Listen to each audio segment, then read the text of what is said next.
नमस्ते भारत, सभी को प्रणाम। ओम जी, आप सबका स्वागत है आपके अपने ही यूट्यूब चैनल द पहाड़ी योगी में।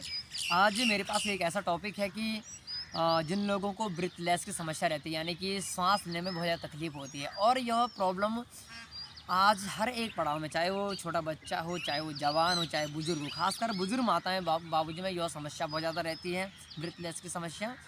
थोड़े से सीढ़ी के स्टेप चढ़ते हैं तो सांस में बहुत ज़्यादा तकलीफ़ हो जाती है, फिर घबराहट से होने लग जाती है। तो इस प्रॉब्लम को हम कैसे दूर करें, किन योगासनों के माध्यम से, किन प्राणायामों के माध्यम से हम अपने ये ब्रीथलेस की समस्या को जड़ से ख़त्म कर सकते हैं। तो और हम और अन्य क्या-क्या उपाय कर सकते हैं, वो लोग आज यह बातें आपको इस वीडियो में बताई जाएँगी।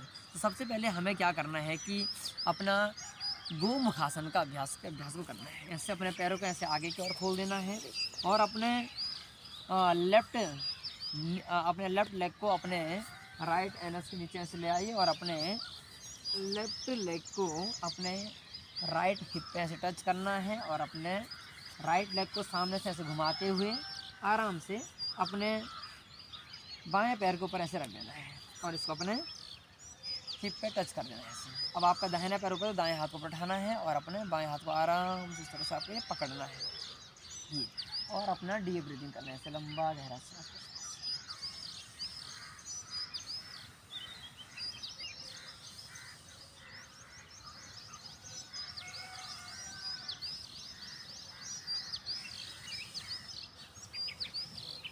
इस तरह से आप अपना ये गोमुखासन, लेकिन ये पीछे पकड़ने के लिए बहुत सारे लोग ऐसे आगे भी झुकते हैं, लेकिन आगे नहीं झुकना है आप लोगों को, ठीक है जी। इस बात का विशेष ध्यान रखें आप।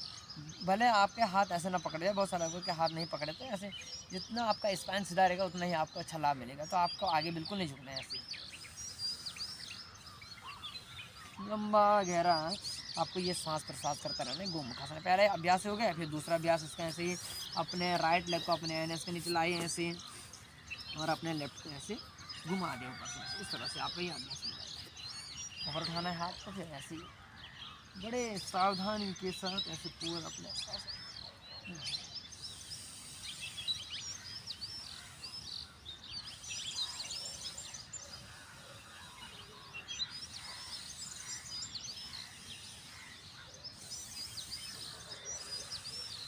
लंबा गहरा सांस प्रश्वास करते रहेंगे। ये गोमुखासन का अभ्यास आपका ये लंग्स की कैपेसिटी को बढ़ाने के लिए आप अपना यह अभ्यास कर सकते हैं इस तरह से।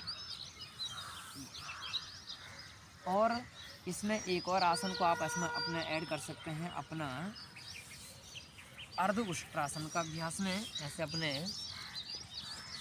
अपने घुटनों के बल ऐसे आपको खड़ा हो जाना है और अपने पार्श्व भागों से ऐसे अपने घुटनों को ऐसे खड़ा होना और अपने कमर पे ऐसे हाथ को रख देना है और इनहेल करते हुए पीछे की ओर बेंड करने का प्रयत्न करना है। ज़्यादा पीछे नहीं करना है, थोड़ा सा ऐसे इनहेल करते हुए ऐसे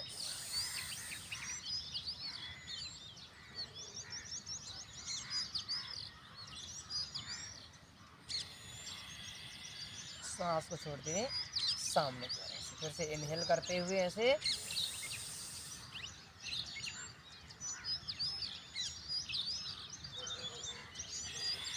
तो ये अभ्यास बता रहे हैं जो बुजुर्ग माताएं बाबूजी उनके अनुसार, मतलब बाकी तो ये बड़े अच्छे खासे से अभ्यास हो सकता है अच्छे से, लेकिन वो उनके लिए इसलिए बताया जा रही है क्योंकि उनको आराम से अभ्यास करना है। फिर आपकी नाक बिल्कुल हमेशा ब्लॉक रहती है, तो आपको क्या करना है अपने दोनों हाथों को ऐसे रखना है अपने कंधों पे ऐसे ऐसे लगातार आपको ये अपना स्कंद संचालन का अभ्यास करना है। इससे आपके फेफड़ों की क्षमताएँ बढ़ती है, कार्य प्रणाली उनकी, आपको जो रेस्पिरेटरी जो सिस्टम है आपका पूरा आपका सक्रिय हो जाता है। क्लॉकवाइज और एंटी क्लॉकवाइज ऐसे तो ही अभ्यास को करते रहना लगातार ऐसे तरह से। फिर ऐसे ही अपना प्राणायाम में आप अपना भस्त्रिका प्राणायाम और अपना अनुलोम विलोम प्राणायाम को आराम से आप कर सकते हैं, और अपना सूर्य विधि प्राणायाम का अभ्यास को, और अपना एक नाड़ी शोधन प्राणायाम होता है उसको भी आप कर सकते हैं। नाड़ी शोधन प्राणायाम का मेरा अपना एक मैंने वीडियो पहले डाल रखी है नाड़ी शोधन प्राणायाम की, इस प्रकार से आपको उसको करना है। नाड़ी शोधन प्राणायाम में आपको अपने राइट को पहले बंद करना है, अपने लेफ्ट से 1 सेकंड में लेना है, 4 में रोकना, 2 में बाहर छोड़ने का प्रयत्न करना है ऐसे।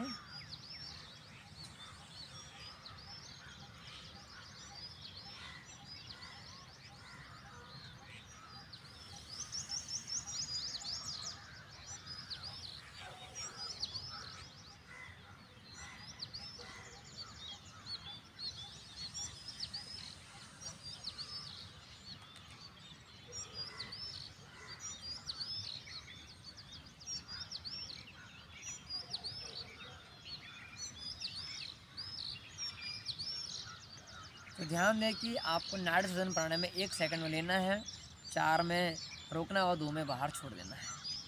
इस तरह से आप अपना यह अभ्यास करें। फिर उसमें आप अनुलोम विलोम प्राणायाम, जितना ज़्यादा आप डीप ब्रीदिंग करेंगे उतना ही आपको फ़ायदा होगा। अपने राइट को बंद करना, लेफ्ट से लेना है ऐसे, फिर अपने लेफ्ट को बंद करना और अपने राइट से बाहर छोड़ देना है।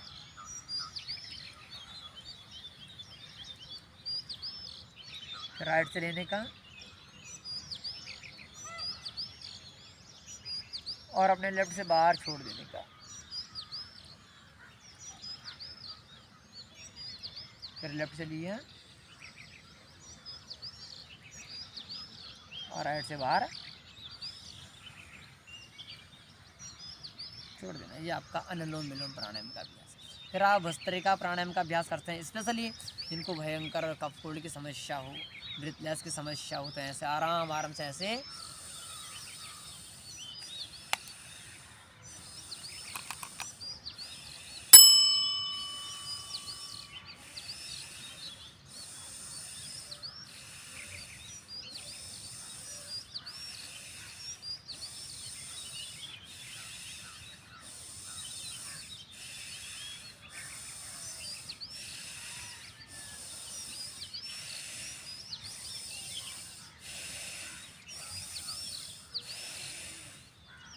इस तरह से आप अपनाइए भस्त्रिका प्राणायाम, अनुलोम विलोम प्राणायाम और अपना नाड़ सृजन प्राणायाम और अपना सूर्य भेदी प्राणायाम। सूर्य भेदी प्राणायाम हमको क्या करना है कि अपने राइट से में इनहेल करना है और अपने लेफ्ट से बाहर छोड़ना है ऐसे।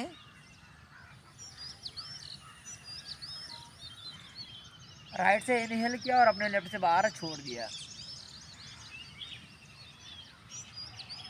फिर राइट से लेना है और अपने लेफ्ट से बाहर